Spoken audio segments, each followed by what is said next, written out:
I thank both of you, thanking Vani and Vasudev. Today's topic, I don't give, I have not organized anything. I'm not giving any topic. I'm not giving any talk or anything like that. Just what I thought, it's a kind of a reflection. As we see, maybe all of us here belong to a particular generation who cannot see eye to eye with the present generation. And with all our training and talk of spirituality and higher values, when we see what is happening, it is very difficult for us to come to terms with the present day transactions. And it is very necessary that we must be a part of this transactional life. So, the fundamental question that confronted me is, what is the use of all our wisdom or the so-called pursuit of values when it is not possible for us to harmoniously mingle with the transactional life in which we are placed. So the fundamental question is spirituality or pursuit of values or pursuit of higher values, values that cannot be properly expressed, what can be conveyed, the present day science or modern trend is to make wealth, make money, and be a happy person. And happiness is only making money and pursuit of material wealth and mundane happiness. So when I reflected on this, the same thing was true with the scientists also. Many of the scientists, even Nobel laureates, when it comes to their own professions, avocations, or pastimes, they are happy.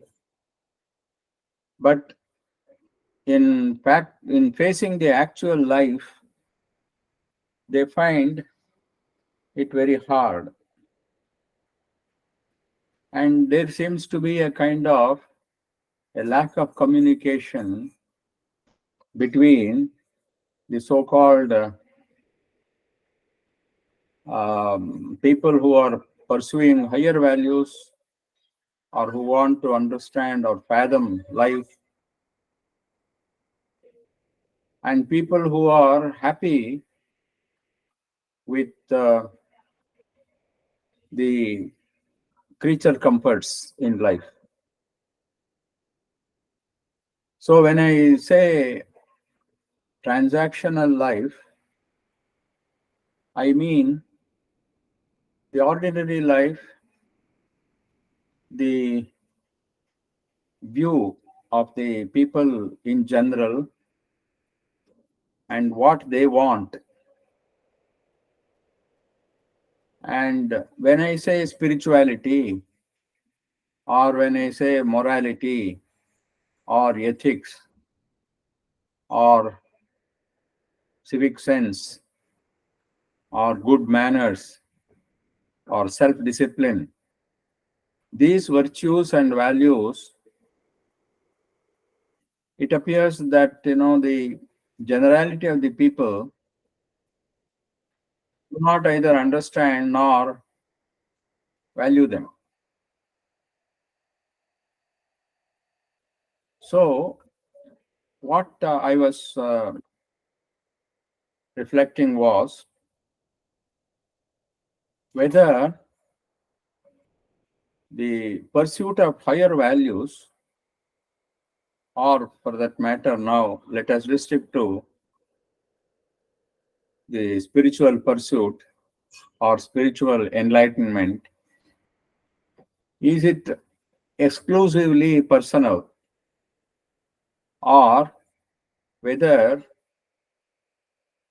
it has some influence on the society at large, whether it is possible for us to help the people at large. So now the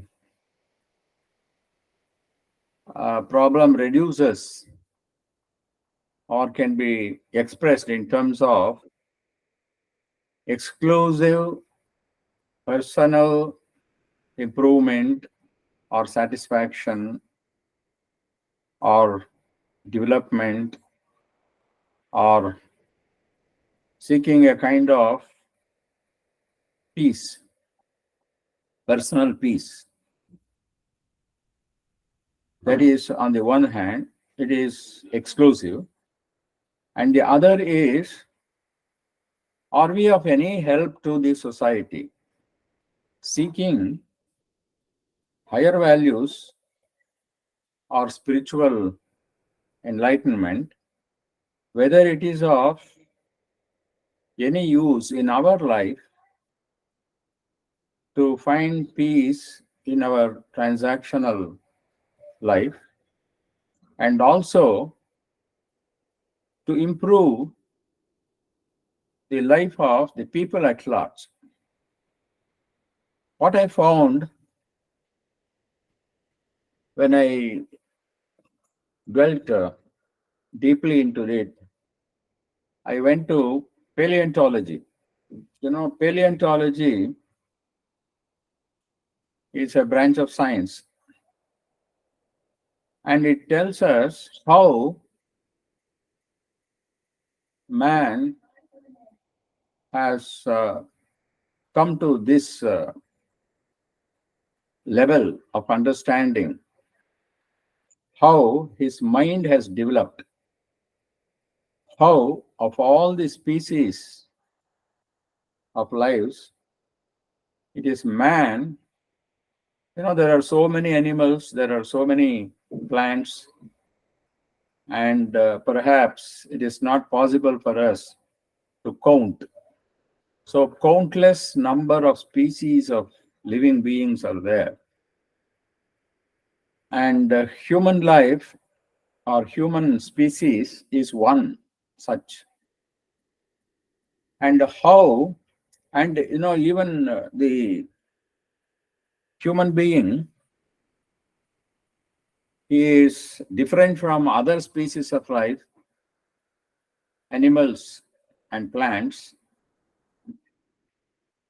and how he became so wise or rational or dominant. The credit goes to the mind, because whether we say it is speech or our scientific discoveries and inventions and our gadgets, our control over nature, all these ultimately they are exercises of human mind. So it is the development of the mind And paleontology says that there are three urges that has made this evolution possible. They speak in terms of millions of years.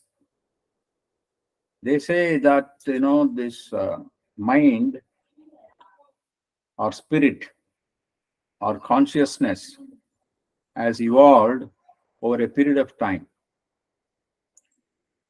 And they say matter, physical matter, and the spirit, that is the human mind, thinking, or even life.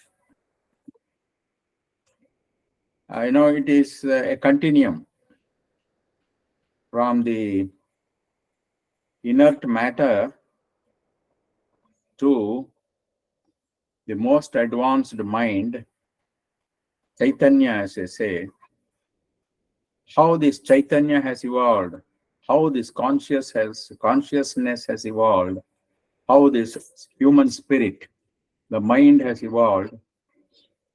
Paleontology says that it is because of, there is a kind of, it has undergone so many vicissitudes, how the mind or the brain has developed from species to species, and how this evolution, whatever is called, this evolution theory, how mind has evolved, how the present day human beings, it's a very short period. It took a very, very long course of time for the mind to evolve, and thanks to the new discoveries, the leisure that the human being could get, the machines, and his capacity, now his mind is so sharp, and he is there to exploit everything for his own self, for the human welfare. Of course, there are some people who think of the whole universe, the whole cosmos, and those people who work for the human welfare are selfish according to those who care for the whole cosmos. So they are ecologists. The ecologists call those who are working for human welfare as very selfish, because you cannot restrict only to the well-being of the human beings. Human beings are, after all, a part of this gigantic whole which embraces all forms of life and also the inert matter. Now, self-preservation or preservation of life, then preservation of the race, it is an instinct. It is because of this basic instinct that it has been possible for us to develop into what we are.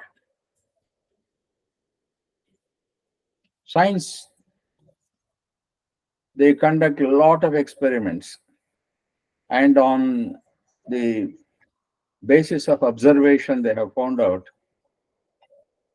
that spirit has evolved out of matter. But there are some scientists who say that though we see spirit having evolved over a period of time from matter, they say that it is a scheme. Mind was there already, the spirit was there already, but it wanted a proper situation, a proper development of the physical organs. The when I say the physical organs, for the maintenance of life, for the maintenance of the nervous systems, for the maintenance of the different juices that are secreted, for the tissues, for the blood. All these developed over a period of time. And when proper arrangements were made, physical fitness was found, physical incrustation was properly managed, then only the mind emerged. It was there already, but it wanted proper settlement. So either way, it has taken millions of years, millions of thousands of millions of years for the present evolution to take place, for the development of consciousness, the development of human mind, the development of the spirit. Now, people who study paleontology, they say, after all, what is developing when we say spiritual development, when we say human development, when we say evolution? It is not the individual that grows or develops, it is the race that develops.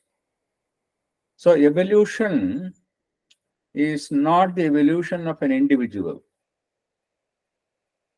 Evolution is the evolution of the race. It is the evolution of the kind. The word used in Indian philosophy earlier, Mimamsa text is jati. Jati is what is called the common. When I say manushya, manushyatva is the jati of the manushya, the human race, the human class. It is the species. So what happens is there is already, the individual and the race. The common element, that is the jati, and it is called, in Greek philosophy, it is called the genus.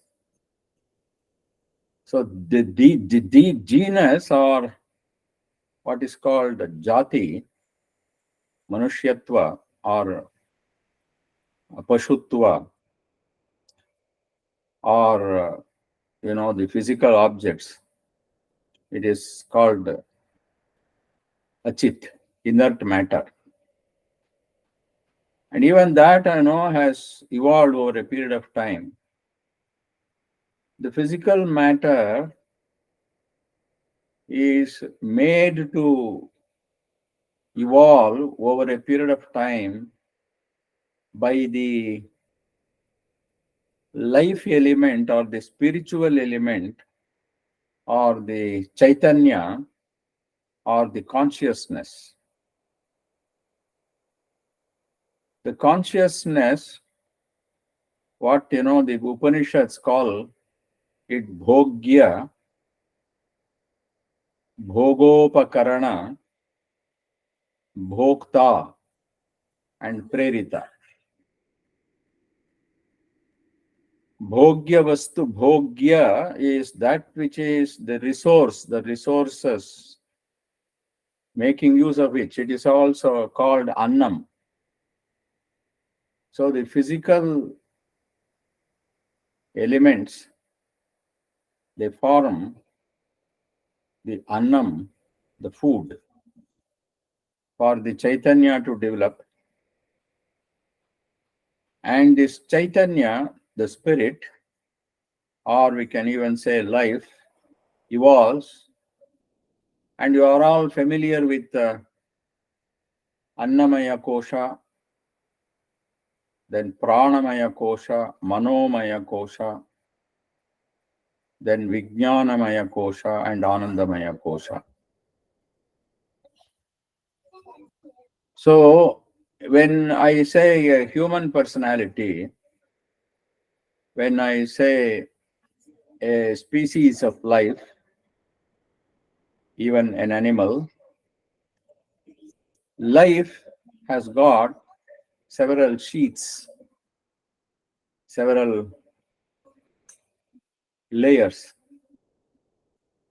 The physical layer is there, and then the life layer, the organic layer is there,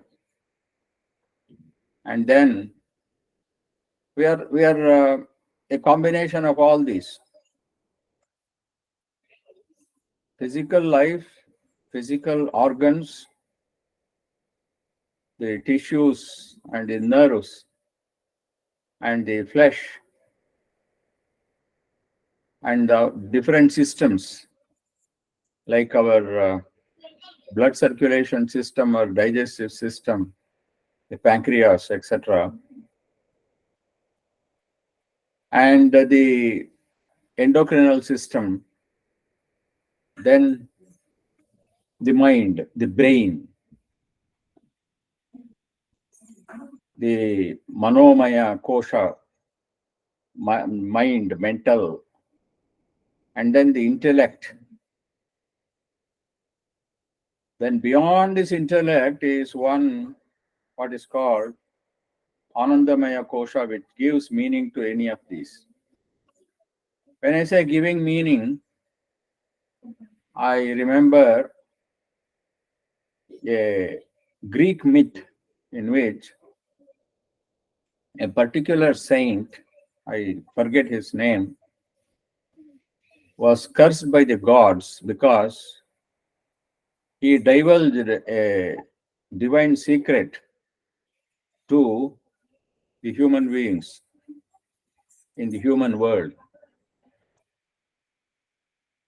So he was cursed. What was the curse? The curse was that he was made to take a, a stone boulder, a rock,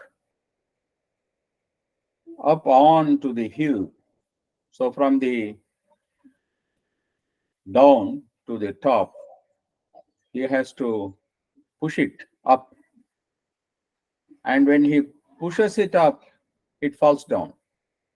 Again, he has to take this. So this goes on. All his life, what he has to do is to push it up for it to fall. Now, this myth describes how meaningless it is for the person who is involved in it. And later on, a change was suggested. Let the gods introduce something, into his veins, into his system. After all, gods, they can introduce some kind of a mechanism by which it is possible for this fellow, a kind of an urge is given to him to lift this stone up. So what happens is, individually, he has got an urge, and satisfying his urge is a kind of, it gives some kind of a solace to him, some kind of a meaning to his life.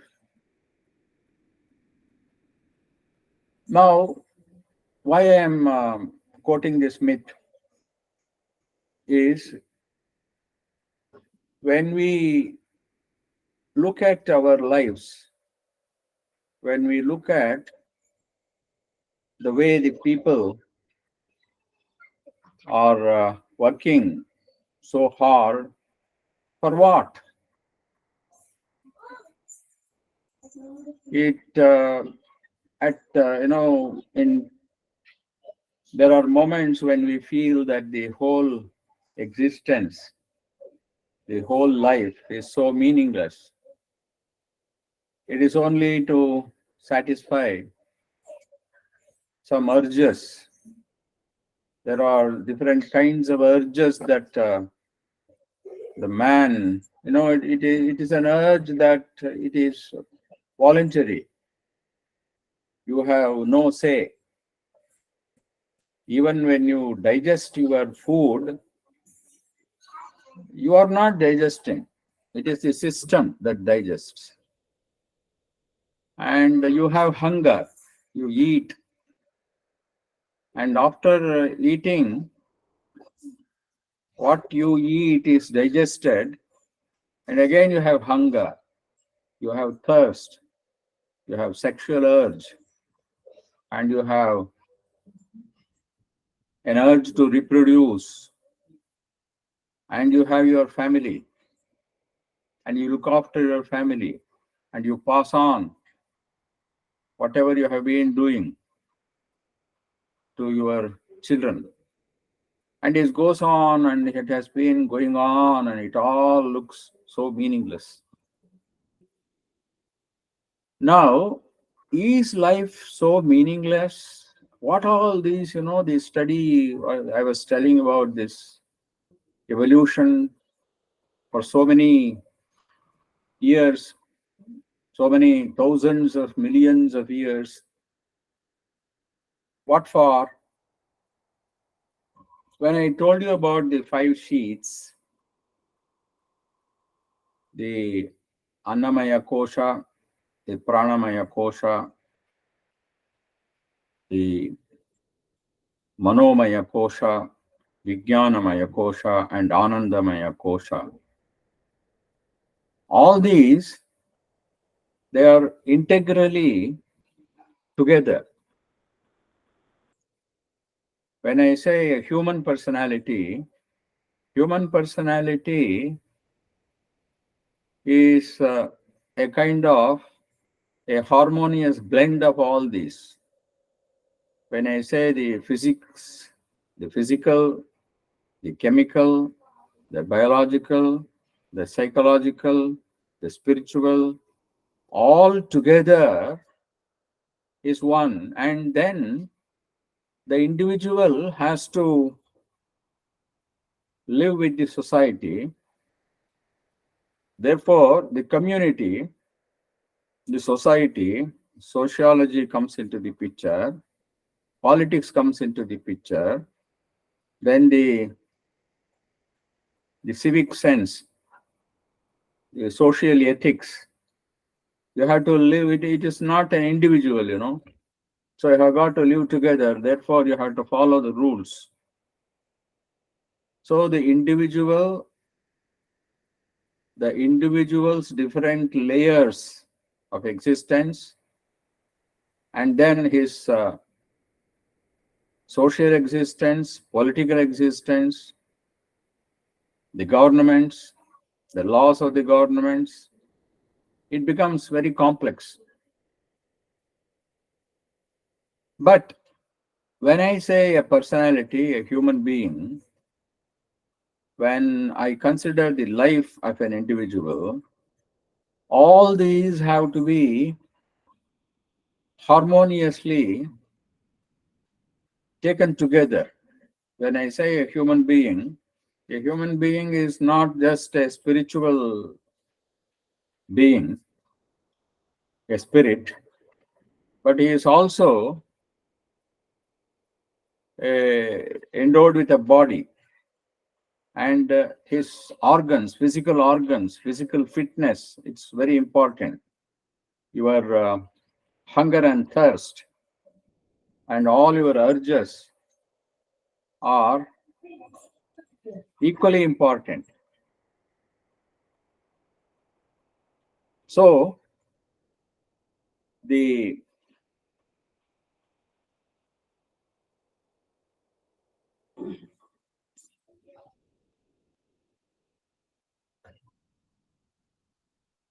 physical, the psychological,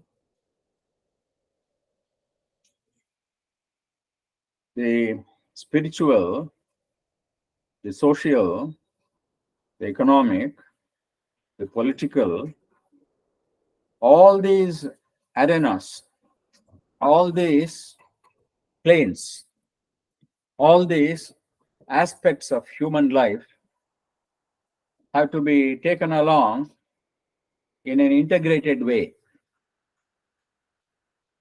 If somebody says that he is spiritually evolved, but if he is a failure in his transactional life, if somebody is very peaceful, but he is suffering from some disease, his peace has no meaning or value.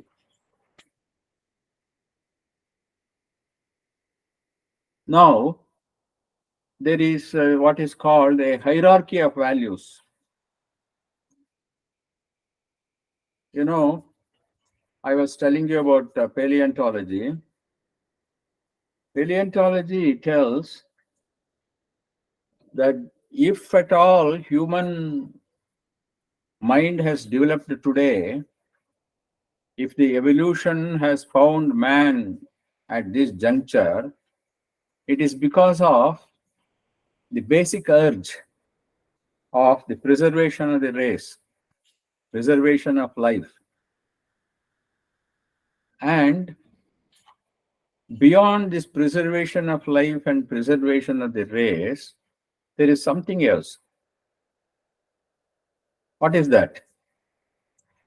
It is perhaps the preservation and development of what we call spirit.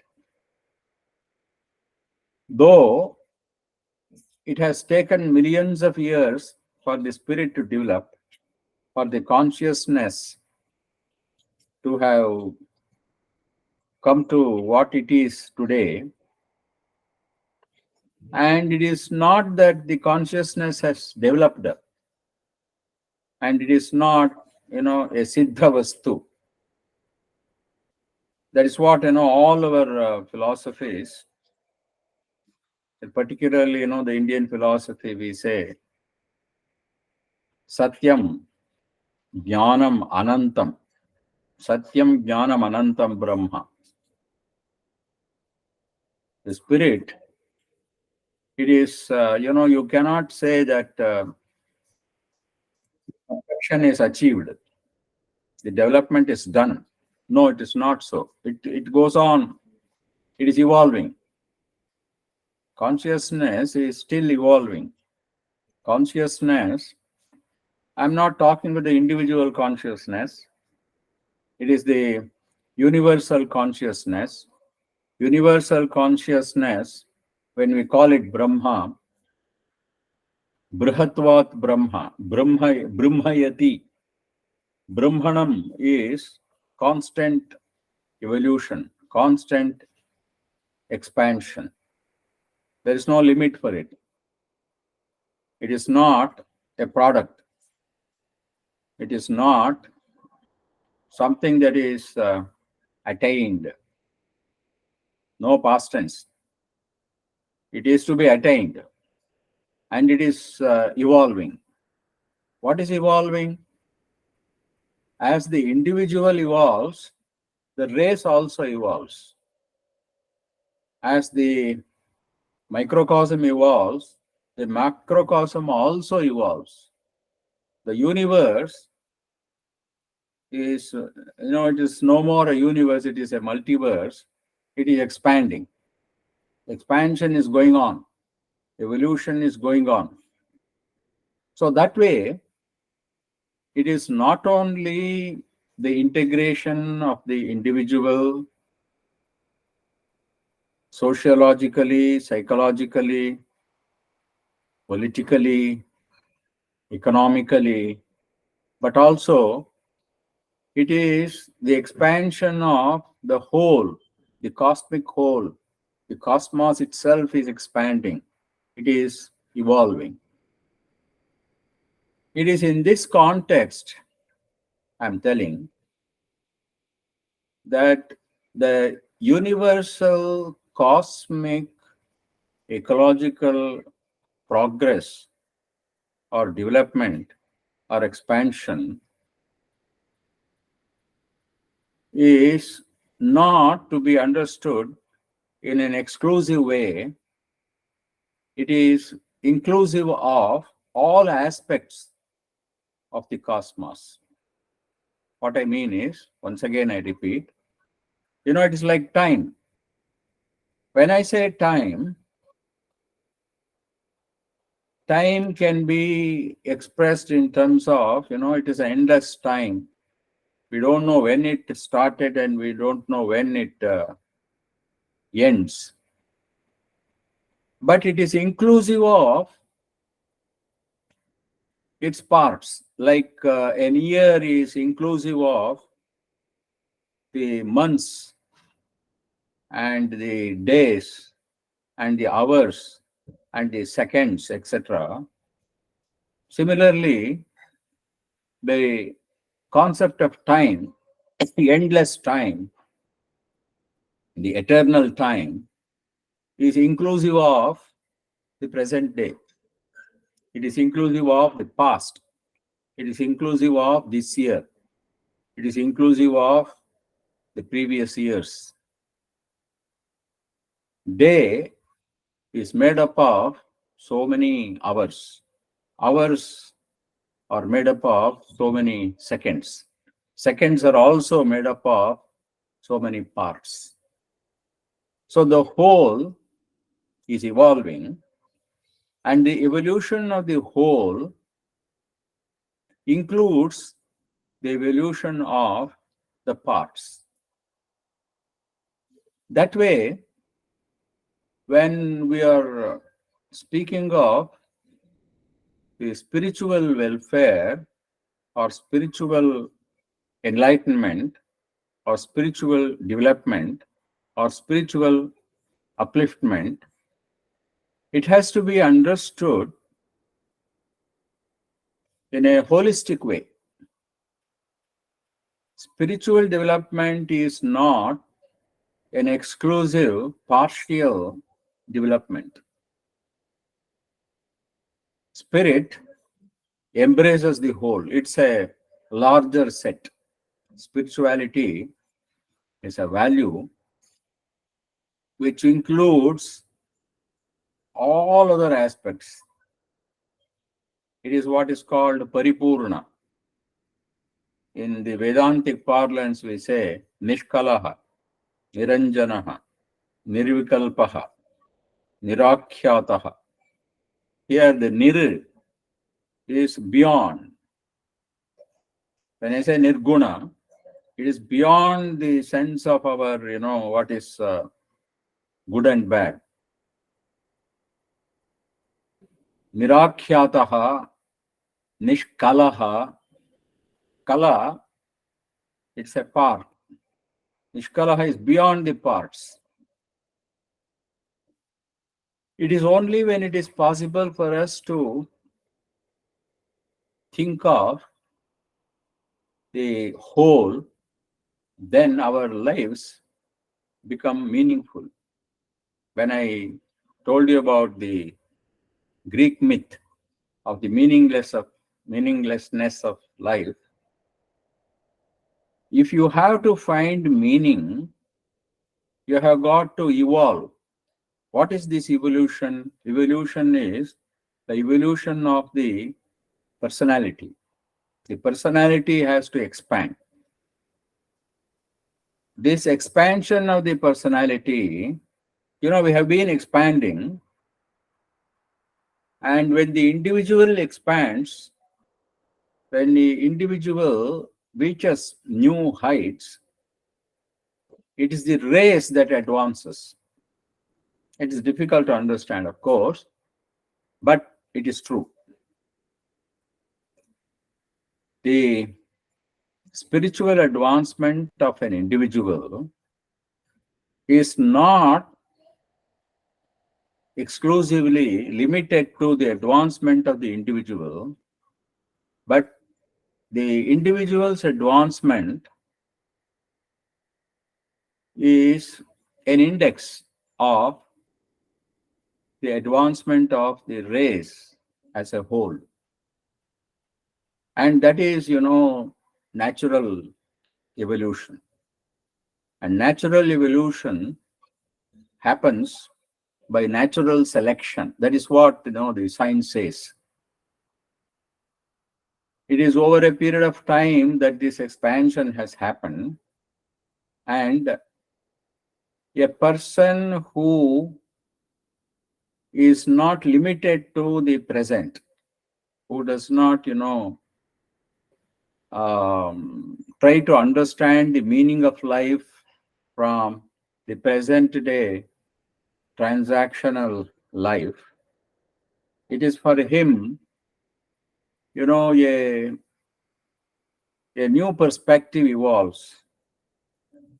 He can see life from this total perspective, wherein it is possible for him to find meaning in life. Otherwise, life becomes meaningless. So what has happened today is that, the evolution of man or the mind or the brain, it is restricted only to intelligence. We are giving so much of value to the development of the intelligence, the development of the intellect, and somewhere we are losing some values. When I say values, it is something to do with the heart. You have the mind, you have also the heart, you have also what is called the emotion, you have also got what is called, Satyam, Shivam, Sundaram, the sense of beauty, poetry, and a sense of value. All these are very important from the point of view of spirituality. Whereas in science,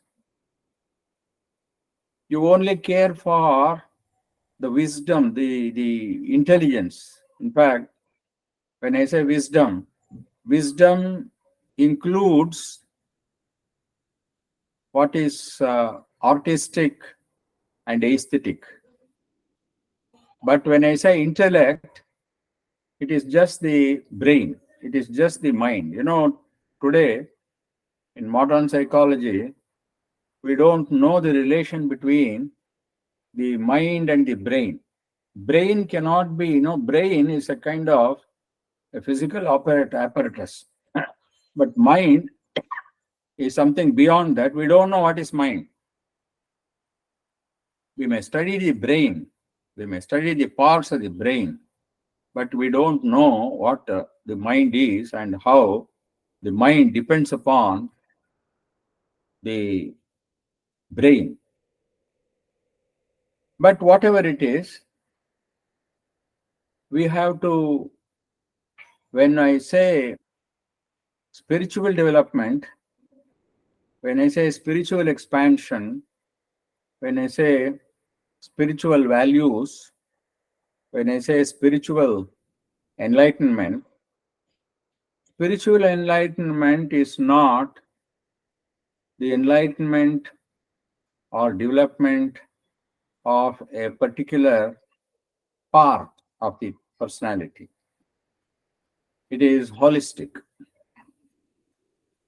It is only when you are spiritually enlightened that it is possible for you to be a holistic personality. What I mean by a holistic personality is, in Kathopanishad, there is a mantra which says, Navirato duscharitat, nashanto na asamahitaha, na ashanta manasovapi, prajnanena yenam apnuyat. To fathom the depths of spirituality, first one has to be good. One has to be a gentleman. One has to be fair. Na avirataha duscharitat. If you are not good in your transactional activities, when you don't discharge your,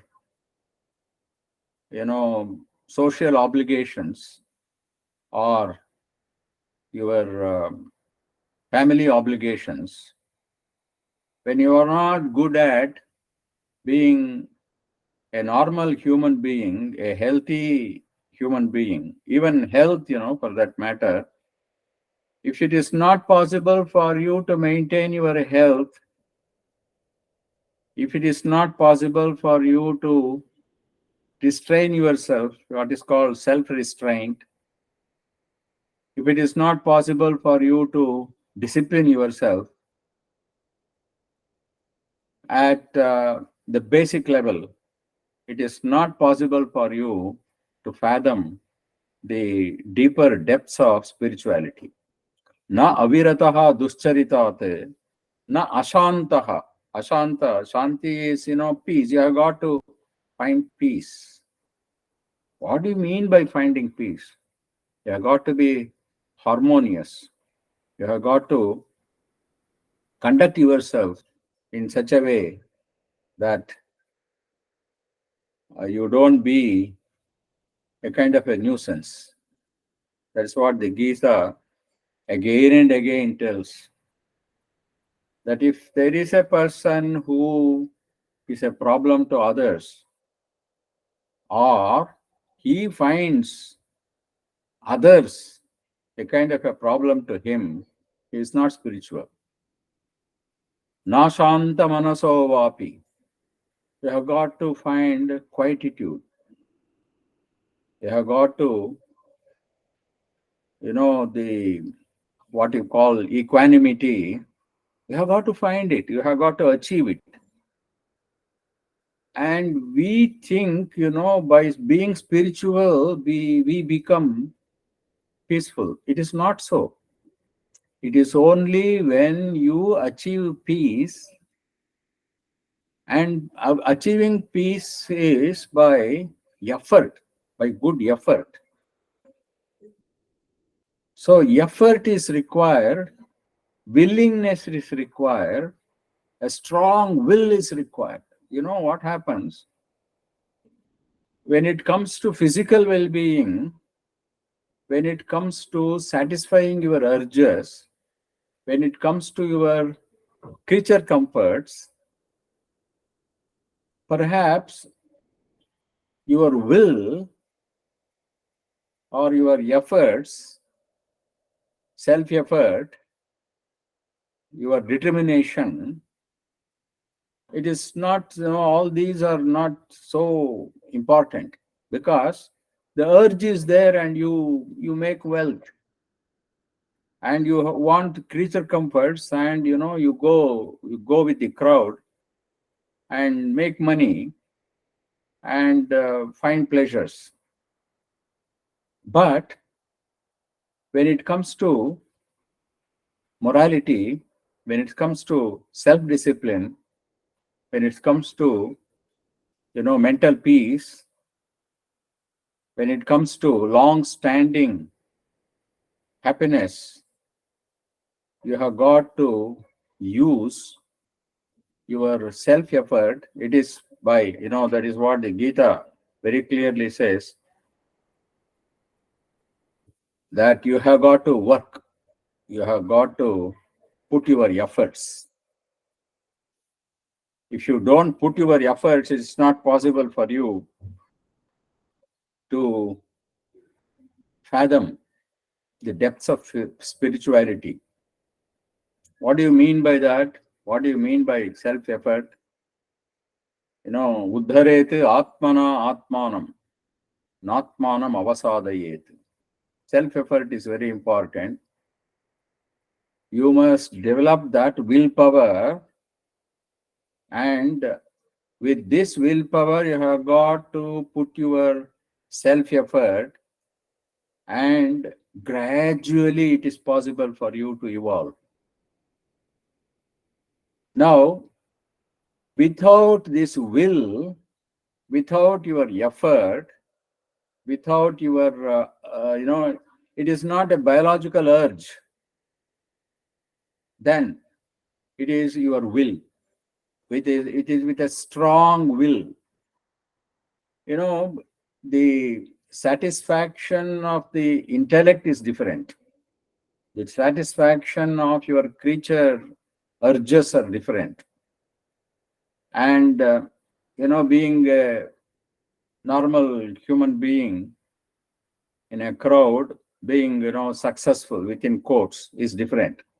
But to integrate the whole thing and become a good personality, it is necessary that you have got to evolve spiritually. Spiritual enlightenment is very important, and for that, you have got to work.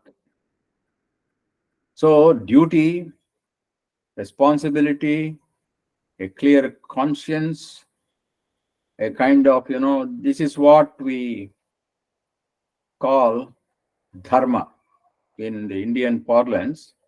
This word dharma includes everything.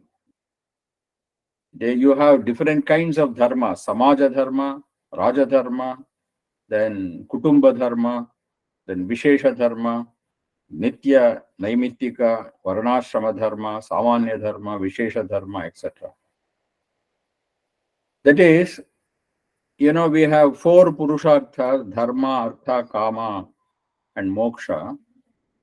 This moksha, it is a spiritual concept, and dharma is for self-discipline. Now, between these two, you have this kama and artha. Artha and kama, anybody, they go after this artha and kama. Making money is everything today. It is not by making money alone. This making money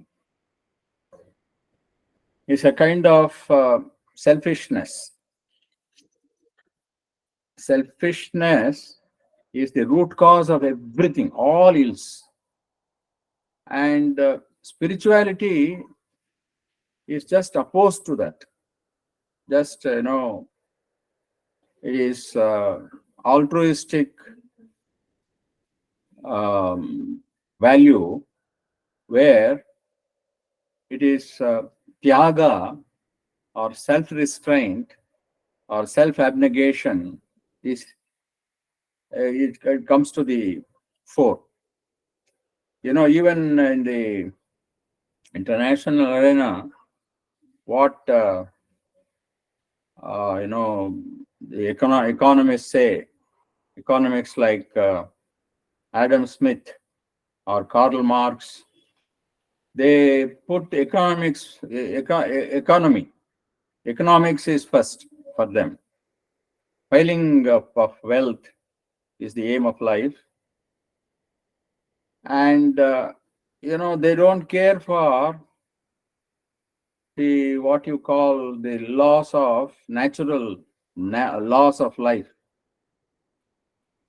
And logic or mathematics or science or the leaps of the intellect, it cannot take you anywhere. Though science has progressed, though we have controlled the nature itself, though mind or brain has evolved, it is not possible for us by mere intellect to satisfy the urges of the heart. So the laws of heredity and adaptation that over a period of time have brought us to this level has all along, as we have seen, made us clear that in all epochs, in all times, man likes individual freedom, but at the same time, this freedom has to be tempered by proper discipline. And he wants to be active, but at the same time, he also requires some kind of repose. And he is adventurous, but along with adventure, he also requires some kind of security. So this is what has happened over, this is what we find in all epochs. Gradually, consciousness has developed progressively, and this sense of morality or development of consciousness is only at an individual level. It is from childhood to old age. Consciousness gradually expands, gradually develops, whereas the creature comforts and urges, the physical urges, are compulsive. It is for the body. The will has to allow the consciousness to expand. From the childhood, from the earlier days, if it is possible for you to strive towards spiritual enhancement, spiritual enlightenment, even after the body stops growing, the consciousness grows, the consciousness expands. And it so happens that if you start at an early age, it is possible for you to find, reaching new heights. And what happens when you expand spiritually or you get enlightened spiritually is you don't absolve or you don't run away from your social responsibilities. You will be responsible, you will be dutiful, and you will be controlled. Unlike, the selfish crowd or the ordinary person, you will be restrained, self-controlled, and your happiness is of a different kind. And this makes the society also better. It is not only for the individual, but it is for the society. Though the the values, the benefit of these values, the benefit of the spiritual expansion or spiritual enlightenment, it is all, you have to, it is what is called swanubhava. You have got to experience yourself. It is not possible for you to express. It is not possible to quantify it. A person who is really spiritual will not have two standards, one for the economic and day-to-day activity for finance, and another for his peace and prosperity and spiritual upliftment. Spiritual upliftment is not a partial upliftment. It is the upliftment of the total personality. When I say it is an upliftment of the total personality, it is not only the upliftment of an individual, but also of the society. A community or a society, or the quality or culture of a community, of a society, is measured in terms of the best of its people, the best of its members, its best members. Therefore, if you are, or if one individual, or if the individuals are individually better, then if at least a few of them are better, then the community itself is called a better community. And that is what our scriptures throughout the world, all of them, they tell, particularly, I have studied Bhagavad Gita, and therefore, if Bhagavad Gita can be taken as a particular scripture which stands for other scriptures, it very clearly says that exclusive spirituality is not what is recommended. Even in the 18th chapter at the end, Sri Krishna tells, Samas sarveshu bhuteshu madbhaktim labhate param. Samaha sarveshu bhuteshu. Adveshta sarvabhutanam maitra karuna evacha. A kind of a samatva, equanimity is what is required. And there is no exclusiveness. You are not different. You don't have double standards. And you develop a kind of oneness. And your transactions are also based on that particular standard, which is uniform, which is the common standard, no double standards. I don't know whether I have been able to clearly put forth my thoughts without organizing properly. I have whatever that came to my mind, I have been passing it on. I have, some 10 or 15 minutes. If you have any questions, I'm here to answer.